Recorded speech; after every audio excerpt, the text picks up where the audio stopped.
For today's video, we will be going over Resident Evil 2 Remakes Best Kept Secret. As you can see here on the screen, the game mode is called No Way Out.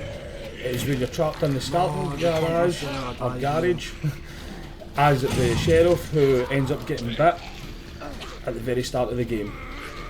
Now, if you're a Resident Evil fan, if you're as hyped as I am for RE9 Raccoon coming out in February next year, be sure to leave a like, subscribe to the channel. We're pushing for our first 100 subscribers here on Zombies Mad. Feel free to leave a comment on what your own favourite Resident Evil is, if it's one of the originals or the remakes. Gas canisters can kill you. I'm pretty sure the way it works is if you fall in the damages you. And as you can hear me saying there, in game live at the time, I wasn't 100% sure how the gas canisters and things worked from the playthrough prior to this, because I was not aware I was going to successfully complete this playthrough. Now be sure to stick around to the end, as there is a few more failed attempts there at the end segmented for you all to have a good laugh at. What I'm essentially doing is trying to wait in small crosshairs, kill them as they come in. So at the very start you get three of them come in that door there on your left, and then 2 come in the door there on the right. There's another one that comes in the door down here as well, so the third one will be in here somewhere, maybe I've lost sight of him. I can hear him, yeah, he's got to come in through the door down the bottom there. So, at this point, I'm pretty sure I'm still trying to learn how it goes, but now I'm well aware of what's in the backpacks as to where and when. All I'm doing here, trying to get the headshots so they go down a little easier, waiting on the small crosshairs. In the backpack down there, it only has a flash and some herbs, which I don't need because I've not took any damage. Later on you get tougher enemies, you get poisoned enemies, which obviously hence be called poisoned enemies. When they bite you, they poison you, then you can't see what your health's really at, and you cough, it brings you out for ADSing, it's really annoying. Then you also get the palehead enemies who are just real tanky, hard to kill and move a little bit faster. And as you can see there, I did definitely miss a few shots. Now, what we're all just consistently trying to do here is kill the zombies with headshots. Even though all the guns got infinite ammo, I was trying to be quite conservative, and obviously it's quite confined feeling when you've only played it a couple of times. So on this playthrough, at the time I was feeling quite trapped. I was wanting to play cautiously, that's why I keep running up and down the aisles. When I go back to play for cat ears, I have a lot more confidence and things like that. Like right there, I shoot his fingertips and take the first piece of damage in the run, which was easily avoidable. Now, I'm also not too sure, like when I done this playthrough, like it was early in the morning, I wasn't too sure like what I was really doing. Right now I'm a lot more rehearsed at the waves and the segments, because you'll notice like right now the zombies that are in, it's kind of all that's in, nothing else will come in until I kill the 10th, and then it happens again until you kill the 20th, and it happens again. They only allow so many in the gas station as well, so like to start with I think you're only allowed 3 in, and then they put it up to 4 when it's between 20 to 30, and it goes 30, 40, 40 to 50, 50 to 70, 70 to 85, and then 85 to 100. But you'll see you do get other weapons. To be fair, the advice I would give out to people who haven't yet completed this, or if you haven't yet unlocked it, is the other playthroughs that you need to do is Kendo, No Time to Mourn, the President's Daughter, I can't remember her name, but the game mode's Runaway, when you're in the sheriff's house, not the chief's house, sorry, and then also the Forgotten Soldier, the team, one of the members of Hunks task force team who gets killed by Birkin. And then the 4th survivor is obviously Hunks playthrough. If you would like to see me maybe do some videos on them, or maybe even the Tofu survivors, just put a little comment. I'll read over all the comments on the videos. Right now, but as you can see, I've got a gas zombie in, I've got a backpack zombie. I'm thinking, right, let's see what goodies he's got in store, and let's see if we can hit that gas canister, kill everything while it's up there. Now, with the shotgun, what I would advise everyone would do is use it on these poison zombies that have got to come in this door here that I've just ran by, but that'll definitely not be what I've done during this playthrough. I wouldn't have like had that strategy I've thought at all. I'd have just went back up to my little corner up here, feeling confident with a shotgun, then I realised I had 4 shells and I was like, oh what, that's all I've got with it. I really enjoy No Way Out. I think it's one of the by far better game modes that has been an additional. I've not yet done the separate ways because you have to actually buy that for the remake of 4. But I will get around to doing that at some point, getting it bought and playing through it as well. Now, right here, I'm trying to stay away from the poison zombies so the gas can't actually damage me and poison me. And I'm pretty sure that when we says me right, I end up getting poisoned anyway, which leads me to having to use my heal, which I didn't want to do. Now, as you see, I'm just waiting on small crosshairs. The developers done such a good job of the zombies' movement to the extent where it kind of feels like they don't move hard, but sometimes like that weird motion of stumbling or not going in the predicted direction leads to you missing some shots. Now I seen he had a backpack and thought, let's kill you, let's get rid of that gas guy. Now we're at 25 here, closing in towards the 30 mark. I'm not 100% sure if when I played through this at the time, I was aware that it was like in waves. I kinda hadn't even worked that out and just trying to survive, trying to slay the zombies. So your first waves from 1 to 10, then 10 to 20, 20 to 30, 30 to 40, 40 to 50, then it was 50 to 70, 70 to 85, then 85 to 100. Now with the backpack enemies with the red canisters that are explosive, you should try to put them in the middle aisle, because if you blow them up in the middle aisle, it'll kill zombies at either side of each aisle. So the way there's 3 aisles, you want the backpacks in the middle of the middle aisle ideally, and then that way it's got to maximise the amount of kills you get with the backpack, the explosive canisters. And also it means you could maybe kill another backpack zombie at one of the doors without blowing up both canisters, because sometimes you've got 2 of them in the place at once, and I know that can be a little bit overwhelming at times. Now, right there I just wanted to see what was in the bags and basically get rid of what I had in my hand. Now, as you see, you have to be quite resourceful with the heal, so you can try to make the red, green and blue herb mixes so you get the poison protection / armour and a full heal out of it. So then you can just tank damage at certain points, so your health goes down into the danger.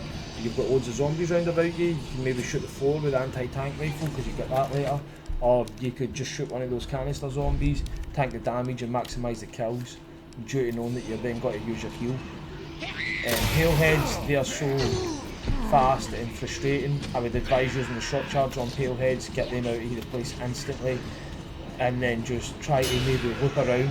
You have to also maybe try to get good at the dodge mechanic, where you walk towards the zombie so he lunges at you and you can quick turn and run away, and then quick turn back to run by them, because after they lunge at you they can't actually lunge again instantly, so you get like a couple of seconds where you can run past them without them being able to actually attack you or grab you.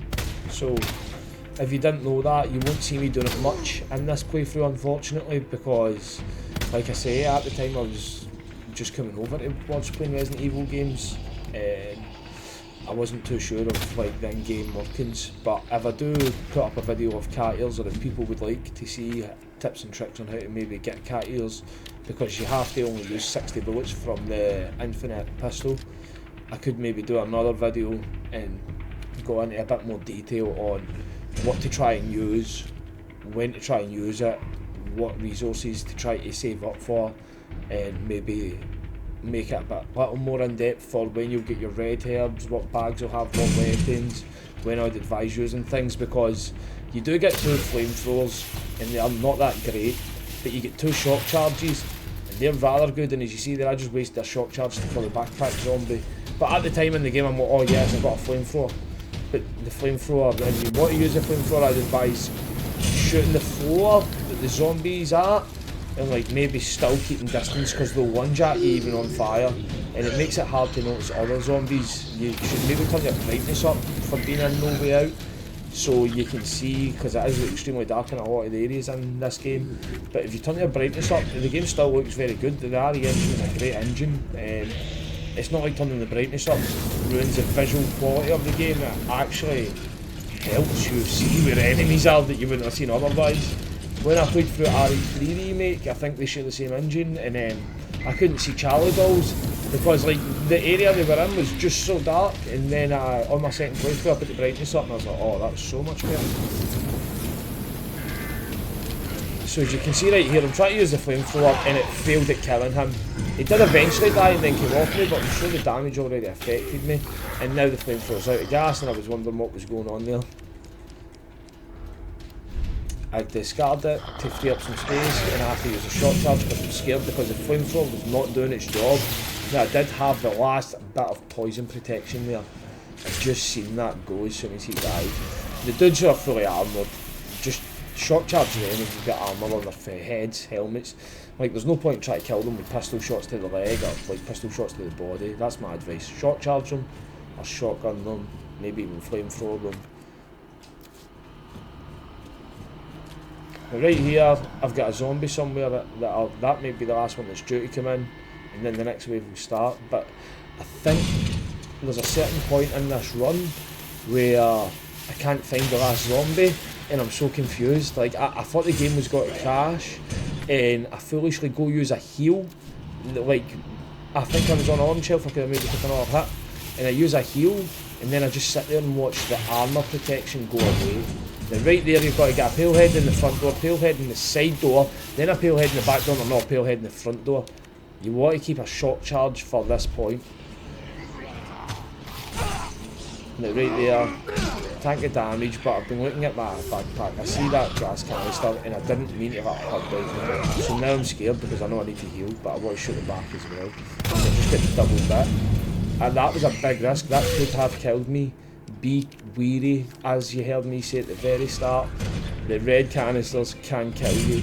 So it was extremely brave of me to do that there, right after our run had ended because of a death to the canisters for the first time. And I seen a pale head and I wasn't even sure what to do. I was like, I need to gather information, work out what is in here, group them up and maximise maybe shooting this anti-tank launcher. I was like, right, well I just healed, this isn't the worst of what I've got to shoot. Hopefully kill everything. And that seemed to do quite well there.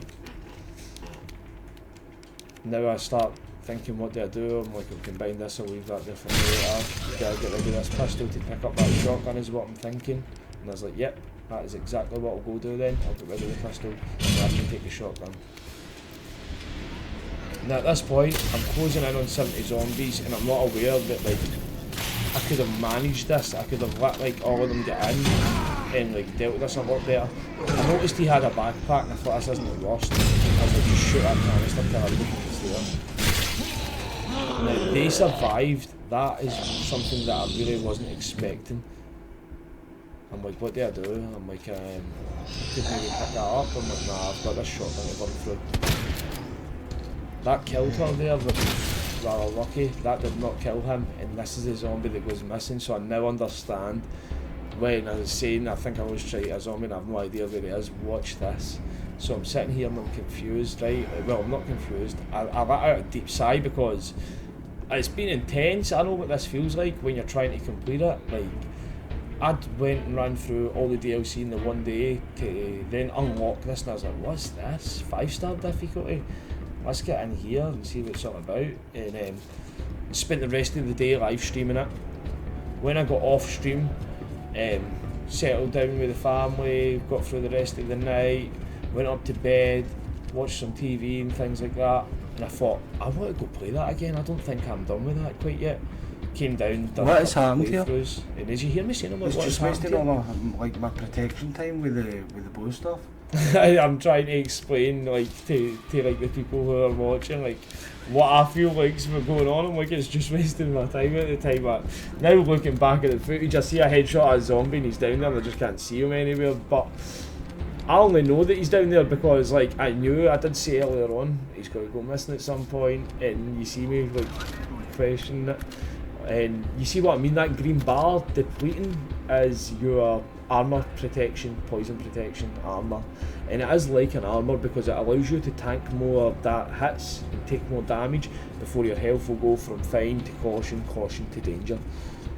So it's essentially like armour, that's why I'm referring to it like that. Now right here, he got up. I never seen him at all that full time. Here is your only saying, because at that point obviously when I was playing I didn't notice that he's obviously not died. I was more surprised that I managed to kill the first one, and right here it's the same, you get 2 pale heads front door, 1 pale head back door and 1 pale head side door. Now I was lucky to be fair that I managed to finish the first shot on the pale head, and now I see the canister right there, which makes me feel sad because I wasted that just to kill one other zombie that was next to him. Now I'm looking at health and I'm trying to evaluate my situation because I'm like getting into the territory where it usually goes sideways for me. See, I was ready to use my anti-tank launcher there and waste that because of a pale head scaring me. And it's the pale heads that they move so much faster. I'd advise not standing with like at backs to any of the doors. Like after 70, like I knew I didn't want to stand up in that corner anymore because my little safety spot at that corner that works from the first 5 waves up to 50 to 70 maybe, and then becomes ineffective at that point. You need other strategies to implement. But right here I just get the flamethrower out. As bad as it is, I think I'll just burn through this to try to take out some pale heads. Like I says, if you would like to see me do the video for cat ears and make a more in-depth guide for what to use and when to use and try to get a lot more technical, I will do, because at the end of this run I was 10 bullets off of cat ears, so I shot 70 bullets with my pistol. So if you've made it this far into the video, like I said at the start, be sure to leave a little comment, let me know what your favourite Resident Evil is. And also, let me know what unlockables you maybe would like to see me do next, or challenges, or achievements / trophies. We are closing in on the end here. We used our heal there because it was getting a little chaotic. And if we didn't use our heal, we would have potentially died, is what we started to realise. So right there, we know there's another here in the bag. We were more than equipped for the end of this. We had some short charge rounds left, we had some shotgun shells left, and we still had a little bit of fuel there in the flamethrower. Now, before you head off the video, I'm going to give you a little segment, like I says, of some failed attempts. Some hurt more than others. Right here, I would like to say the flamethrower is one of the worst weapons in the game. Not in the actual main story, because when you play as Leon it's extremely useful against Birkin, but when you're playing No Way Out for the crowd control, in this place it just doesn't work.